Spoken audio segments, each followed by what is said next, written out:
क्या वाकई इंडिया शब्द सिर्फ इतिहास के पन्नों में रह जाएगा और अब इंडिया की जगह भारत शब्द ही चलन में होगा? क्या ये संभव है? इस पर तमाम राजनीतिक प्रतिक्रियाएं सामने आ रही हैं। हमारे साथ बात करने के लिए कांग्रेस के वरिष्ठ नेता संजय निरुपम है। निरुपम सर, एक चर्चा बहुत जोरों पर है कि भारत गणराज्य अब हमेशा के लिए भारत गणराज्य कहा जाएगा, इंडिया शब्द का उपयोग नहीं होगा, इंडिया की जगह भारत। देखिए, भारत के संविधान में भी लिखा हुआ है अनुच्छेद 1 में, इंडिया दैट इज भारत। और ये दोनों शब्द हमारे लिए प्रिय हैं। भारत तो हमारे लिए बहुत ही प्रिय है, लेकिन भारत ही जिसको इंडिया भी कहा जाता है, और इंडिया करके पूरी दुनिया जानती है इंडिया को। कभी मेघास्नी जाए थे यहां पर बतौर यायावर, और उन्होंने जब लौटते समय अपना ट्रैवलॉग लिखा था तो उनकी किताब का नाम इंडिका है, और उसी के आधार पर इंडिया पूरी दुनिया कहने लगी।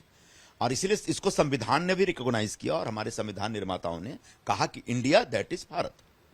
अब अगर भारतीय जनता पार्टी को अपोजिशन के पार्टियों से, विपक्षी पार्टियों से इतनी नफरत है और विपक्षी नेताओं से इतनी नफरत है कि एक बार हमने अपना संगठन का नाम, गठबंधन का नाम इंडिया रख दिया, तो अब वो नफरत इतनी तेजी से बढ़ गई कि अब इंडिया शब्द का नाम ही नहीं लेना चाहते, इंडिया शब्द का उच्चारण भी नहीं करना चाहते। ये कहीं ना कहीं बहुत हास्यास्पद स्थिति है। ऐसा लगता है भारतीय जनता पार्टी का दिल बहुत छोटा है। भारतीय जनता पार्टी इंडिया से डर गई, भारतीय जनता पार्टी इंडिया के कॉन्सेप्ट से डर गई, इंडिया के आइडिया से डर गई। भारतीय जनता पार्टी अपोजिशन की यूनिटी से डर गई है, और उस डर के मारे इस प्रकार की हरकत कर रहे हैं वो। लेकिन संविधान ने खुद, संविधान निर्माताओं ने जब खुद स्वीकार किया कि यह भारत जो है ये इंडिया है और इंडिया जो है वो भारत है, तो उसके बाद न तो वो इंडिया को मिटा सकते, ना कोई भारत को मिटा सकता है। तो क्या ये संभव है, तकनीकी तौर पर क्या यह संभव है कि हम आगे भविष्य में जब भी नाम आएगा वो भारत का ही नाम सामने आएगा, इंडिया शब्द नहीं आएगा? ऐसा बदलाव संभव है? मुझे नहीं लगता कि बहुत ज्यादा संभव है। और अगर इस तरह के प्रयास में भारतीय जनता पार्टी घुसेगी तो भारतीय जनता पार्टी एक हंसी का पात्र बनेगी, और कहीं ना कहीं पूरी दुनिया में एक संदेशा जाएगा कि ये बहुत कमजोर है। जहां तक नाम बदलने की बात है तो बीजेपी नाम बदलने की राजनीति करती रहती है। जब मोदी जी जब प्रधानमंत्री बने तो जितने भी नई योजनाएं उन्होंने शुरू की, वो बुनियादी तौर पर यूपीए की योजनाएं थी जिनका नाम बदला उन्होंने। तो इनको बोला भी गया कि नाम बदलो सरकार है, फिर रीनेमिंग सरकार बोला गया, फिर योगी जी जब मुख्यमंत्री बनते हैं तो मार शहरों के नाम बदलते रहते हैं। तो नाम वाम बदलने से कुछ नहीं होगा, अंततः आपको काम करना पड़ेगा। और सच यह है कि जब 9 साल से ज्यादा पूरे होने को है मोदी सरकार के, तब इनके कामकाज के ऊपर एक बड़ा प्रश्न चिन्ह तैयार हो गया। लोग इनके कामकाज से संतुष्ट नहीं है, इनको भी पता है। और ऐसे में जब अच्छा काम आपने नहीं किया और आपको लगता है कि लोग आपको सजा देने वाले हैं और लोग आने वाले चुनाव में आपको कहीं ना कहीं सत्ता से बाहर भेजने वाले हैं, तब आप नाम बदल के अपनी सत्ता बचाने का कोई जुगाड़ करना चाह रहे हैं, वो कामयाब नहीं होगा। एक राष्ट्रपति का एक निमंत्रण का एक पत्र बहुत वायरल हो रहा है जिसमें लिखा है प्रेसिडेंट ऑफ भारत। तो क्या ये सिर्फ इसे भारतीय जनता पार्टी की महत्वाकांक्षा कहें कि वो भारत शब्द चाहती है, या वाकई में इसका एक्सेप्टेंस भी होगा? देखिए, इसमें दो बातें हैं। एक तो बीजेपी एक राजनीतिक पार्टी है, तो उससे उम्मीद की जा सकती है कि इस प्रकार की राजनीतिक हरकतें वो करते रहेंगे। लेकिन राष्ट्रपति महोदया राजनीति से ऊपर हैं, उनको कम से कम बीजेपी के किसी राजनीतिक प्रोग्राम का हिस्सा नहीं बनना चाहिए, राजनीतिक षड्यंत्र का भी हिस्सा नहीं बनना चाहिए। दुर्भाग्यवश ऐसा दिख रहा है कि माननीय राष्ट्रपति महोदया बीजेपी का जो राजनीतिक कार्यक्रम है उसको कैरी फॉरवर्ड कर रही हैं, जो कि तकलीफदेह है, जो कि कहीं ना कहीं दुखद मामला है। दूसरी बात, राष्ट्रपति महोदय जो होते हैं वो हमारे देश के संविधान के कस्टोडियन माने जाते हैं, संरक्षक माने जाते हैं। और जब संविधान में लिखा गया है कि इंडिया दैट इज भारत, तब इंडिया शब्द से उनको ऐतराज नहीं होना चाहिए, उनको गुरेज नहीं होना चाहिए। और अगर इंडिया शब्द पर खुद राष्ट्रपति महोदया गुरेज करती, इसका मतलब संविधान के कस्टडी करने में, संविधान का संरक्षण करने में वो कहीं ना कहीं फेल हो रही है। चलिए, 1 मिनट के लिए मान लेते हैं कि नाम बदला जा रहा है, तो पहले तो भाजपा को ये नहीं लगता खुद देखना चाहिए, skill for India, digital India, और पूरी दुनिया में इंडिया का ही डंका चलता है, इंडिया के ही नाम से पहचान हमारी होती है। हम बाहर जाते हैं तो हम अपने आप को इंडियन और इंडिया ही बोलते हैं। नहीं, बीजेपी से सवाल ये पूछना चाहिए कि आपको इंडिया शब्द से नफरत कब शुरू हुई? आपके मन में इंडिया शब्द से नफरत जो हुई है वो एग्जैक्टली कब शुरू हुई? क्योंकि अगर पहले नफरत होती तो मेक इन इंडिया नहीं होता, डिजिटल इंडिया नहीं होता, स्किल इंडिया नहीं होता, स्टार्टअप इंडिया नहीं होता, खेलो इंडिया नहीं होता, पता नहीं क्या क्या चीजें इनने की हैं।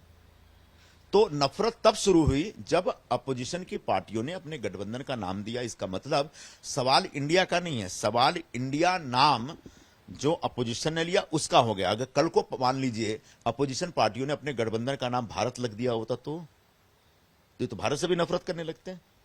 यही हमारा सवाल है। सर, इस नाम के अलावा एक और राजनीतिक मुद्दा है जो बहुत चर्चा में है। एमके स्टालिन के बेटे हैं जो कि उनकी सरकार में मंत्री हैं, उदयनिधि स्टालिन। एक उनका बयान है कि सनातन धर्म जो है वो मच्छर डेंगू की तरह है, उसको उन्मूलन उसका किया जाना चाहिए, और वो अभी भी अपने बयान पर टिके हुए हैं। इसको लेकर बहुत राजनीति हो रही है, आपका क्या मत है इस पर? नहीं, हम तो कल भी मैं बोल चुका हूं इस विषय पे। और सनातन धर्म या कोई भी धर्म गलत नहीं होता। किसी भी धर्म को डेंगू मलेरिया या किसी बीमारी से तुलना करना मुझे लगता है गलत है। हां, हर धर्म में कुछ न कुछ कुरीतियां होती हैं, बुराइयां होती हैं, और उन बुराइयों का प्रतिकार होना चाहिए। हिंदू धर्म में भी कुरीतियां रही हैं, सनातन धर्म में भी कुरीतियां रही है, बाकी धर्मों में भी कुरीतियां रही हैं। अब बाकी धर्म के लोग अपनी कुरीतियों के खिलाफ लड़ाई लड़े न लड़े वो उनका विषय है, लेकिन हिंदू धर्म के अंदरूनी कुरीतियों के खिलाफ हिंदू धर्म के लोगों ने ही तमाम वर्षों तक, कई 100 सालों तक लगातार लड़ाई लड़ी है। विधवा विवाह के खिलाफ हम लड़ाई लड़े हैं, समाज सुधार का आंदोलन हुआ, फिर दहेज प्रथा के खिलाफ हुआ, जाति प्रथा के खिलाफ हुआ, फिर जो छुआछूत की बीमारी के खिलाफ हुआ, सती प्रथा के खिलाफ हुआ। तो इन बुराइयों के खिलाफ उदयनिधि हो या कोई भी हो, बिल्कुल बोलिए, आपका स्वागत है। लेकिन किसी धर्म विशेष को आप एक डेंगू मलेरिया या उसको उसके इरेडिकेशन की बात करेंगे, उसके उन्मूलन की बात करेंगे, ये आपत्तिजनक है, इसको हम स्वीकार नहीं कर सकते। इंडिया गठबंधन को इससे नुकसान होगा? अब नुकसान और फायदा तो बात की बात है, लेकिन क्योंकि अब क्या होता है, इन सब चीजों को बहुत ज्यादा चुनाव का मुद्दा नहीं माना जाता। बीजेपी कोशिश करेगी इसको एक मुद्दा आउट ऑफ इशू एक बनाने की कोशिश करेगी।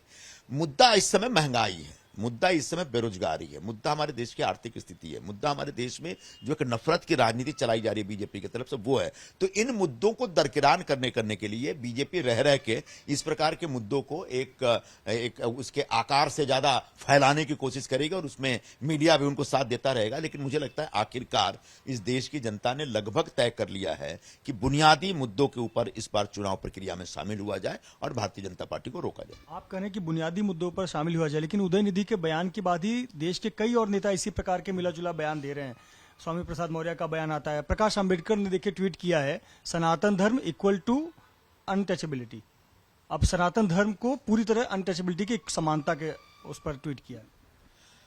ठीक है, ये एक स्वतंत्र देश है, इसमें सबको बोलने का अधिकार है, लेकिन हम भारत के संविधान की बात करेंगे। उनके दादाजी ने ही, उनके पिताजी दादाजी ने ही, उनके दादाजी ने संविधान लिखा है, संविधान का पूरा प्रारूप तैयार किया था, और उसमें उन्होंने खुद लिखा है कि सभी धर्मों का सम्मान होना चाहिए और किसी भी धर्म का अनादर नहीं होना चाहिए। तो संविधान भारतीय संविधान का हिस्सा है और ये भारत की परंपरा है, भारत की संस्कृति है। हाँ, आपको सनातन धर्म की एक बहुत बड़ी बुराई छुआछूत है, हम इनकार नहीं कर रहे हैं, और छुआछूत के खिलाफ लगातार गांधी जी ने कितनी बड़ी लड़ाई लड़ी। जब वो साबरमती में आश्रम खोलते हैं तो सबसे पहले आश्रम में घोषणा करते हैं कि मेरे यहां दलित दंपत्ति रहेगा, और तब उनकी पत्नी ने विरोध कर दिया था, फिर उन्होंने बोला नहीं रहेंगे। वो एक प्रतीकात्मक बात थी कि एक गांधी जी के आश्रम में दलित परिवार रह रहा, हरिजन परिवार रह रहा है, और तो जब वो आए थे तब हरिजनों को, दलितों को लोग उससे छूते, मतलब ठाकुर का कुआं, मतलब सिर्फ ठाकुर ही पिएगा वहां पानी, और अगर कोई दलित पी ले तो उसको दलित को मारते थे। अगर दलित का साया पड़ जाए किसी ठाकुर पे तो उसको मारा जाता था। तो ये सारी बुराइयां थी हमारे समाज में, हमारे धर्म में, इससे कोई इनकार नहीं कर रहा है, लेकिन इसकी वजह से पूरा धर्म गलत है, ये इसको मैं एक्सेप्ट नहीं कर सकता। बहुत बहुत शुक्रिया हमसे बात करने के लिए संजय निरुपम, जिनका साफ मानना है कि धर्म में कुछ बुराइयां हो सकती हैं लेकिन धर्म किसी हालत में बुरा नहीं हो सकता है, और स्पष्ट तौर पर कहा है कि आने वाले समय में आम जनता जो मुद्दे हैं, महंगाई जैसे मुद्दे हैं, बेरोजगारी के मुद्दे हैं, उन मुद्दों को ध्यान में रखेगी, ना कि किसी नेता के धर्म पर दिए गए बयान पर। कैमरामैन अनिल पवार के साथ मृत्युंजय सिंह, एबीपी न्यूज, मुंबई।